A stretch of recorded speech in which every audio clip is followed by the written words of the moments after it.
Out of the vehicle. Now. The command struck the air like a hammer. The woman blinked, confused, lowering her designer coffee, just as two officers stormed toward her luxury sedan parked outside a quiet bistro on Sapphire Street. Officer Brock Vance was already tugging on tactical gloves, his jaw clenched. "What's your name?" He barked. She tilted her head calmly. "I don't believe I've violated any law." "License and registration," Vance snapped. His partner, Officer Chet Ripley, skin plate. "Genesis sedan. Looks stolen to me." "Step out." Slowly, Ripley ordered. She did, elegant, poised, her charcoal suit unwrinkled despite the tension rising around her. "My identification is in my briefcase," she said. Vance shoved her against the car and began patting her down. "You have no right," she began, her voice cracking slightly, still composed.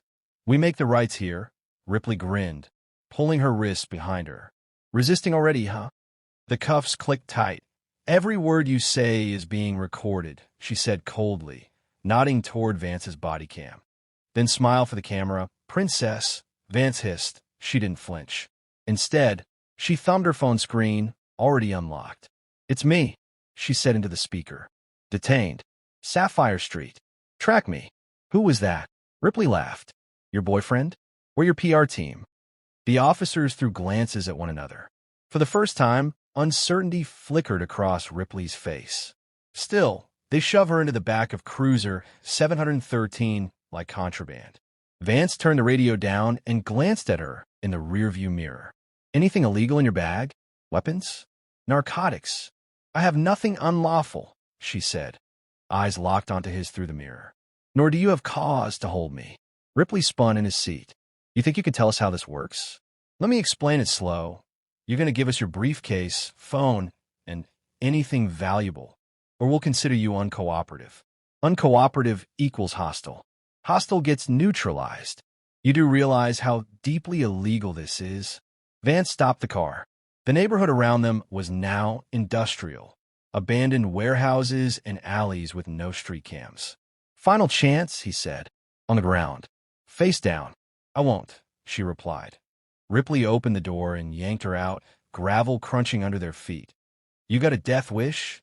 Vance barked, hand twitching near his holster. "Hand it over." Still cuffed, she handed them her briefcase.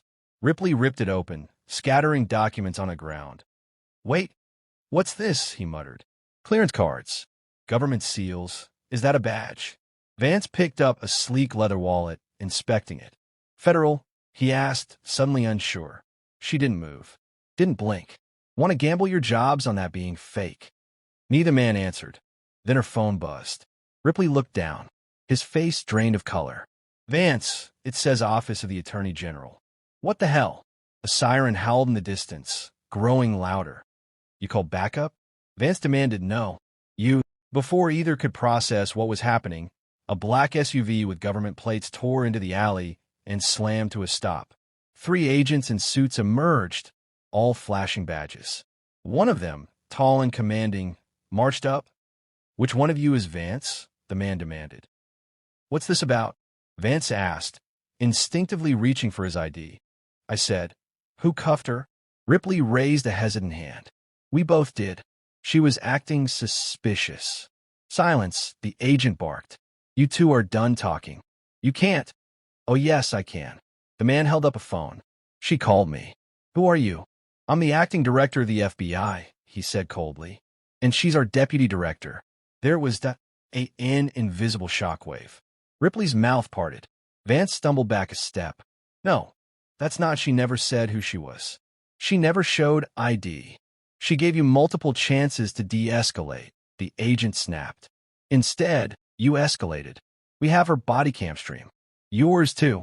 But she didn't have to. And now, gentlemen, you're both going to step away from the vehicle, hands in clear view. You are being formally detained pending federal investigation. A new silence descended, heavier than the last. Vance opened his mouth to argue again, but no sound came. Ripley stared at the briefcase, still lying open on the street, its scattered contents glowing like evidence under divine light. The woman, still handcuffed, turned slowly to look at them both. "I warned you," she said. And then, A fourth vehicle pulled up. Not marked, not federal, but the man stepping out was worse. Ripley's knees buckled slightly. Vance instinctively reached for his belt. The man was smiling. Not kindly. The agent beside them went pale. "Who the hell is he?" Vance whispered. The woman's gaze never left him. "Now it gets interesting. She provoked us." Vance shouted. "She was smug, disrespectful. She dared us." The federal agent didn't flinch.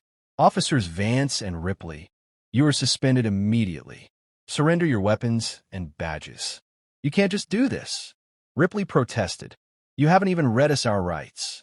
Deputy Director Cole stood now, brushing the dust from her blazer. Her eyes met Ripley's, not with anger, but with contempt that pierced deeper than words. "This isn't about your rights," the agent replied, confiscating their badges. "Would you like to explain to a federal jury why you threatened and assaulted a senior FBI official? Why you tried to rob her?" Vance stumbled back.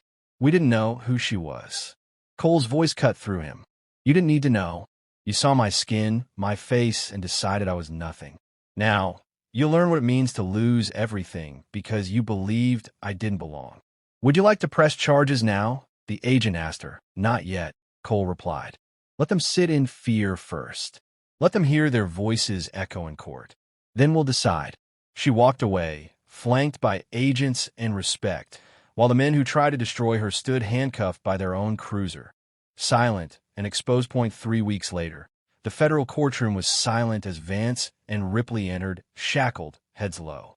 Their uniforms were gone, their colleagues absent, their union silent. They were alone. The prosecutor didn't waste words. "Your Honor, the evidence speaks clearly. 2 officers abused their power, driven by racial bias, and attempted to extort a federal official." The judge nodded. "Call the first witness." The agent who had intervened that day testified, then played body cam audio. "You cooperate, and we won't have to get nervous. You know what happens when suspects resist." The courtroom remained still, frozen in quiet horror. Next, an African-American federal agent took the stand. She never resisted. She didn't even raise her voice. While they humiliated her, she was on the phone with the FBI director. She stared directly at the defendants. And what disgusted me most was their tone, the language they used. They didn't just abuse power. They spoke as if she was beneath humanity. Then, Deputy Director Cole entered. She wore the same blazer from that day. Her gaze was calm, her steps measured. "I choose not to state my name for this record," she said.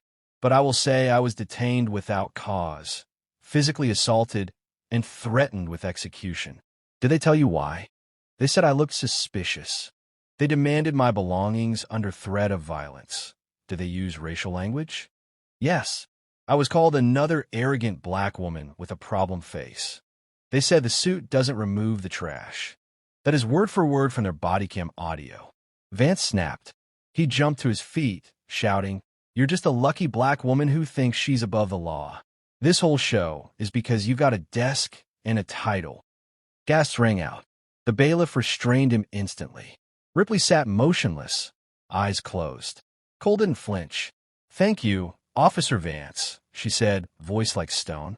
"You've just proven every word." 2 weeks later, sentencing. Vance and Ripley stood before the court, broken, silent, chained. The judge looked over them with steel in her voice. "This court finds you guilty of abuse of power, racial misconduct, and threatening a federal official. You have betrayed your badges, your oath, and your humanity. 18 years in federal prison," she declared. "No parole for the first 12. Permanent loss of law enforcement certification. Sentence begins immediately." The gavel struck. Vance didn't speak. Ripley didn't move. And Deputy Director Cole? She stood quietly in the back, watching justice unfold. Not with vengeance, but with finality. She turned and walked away.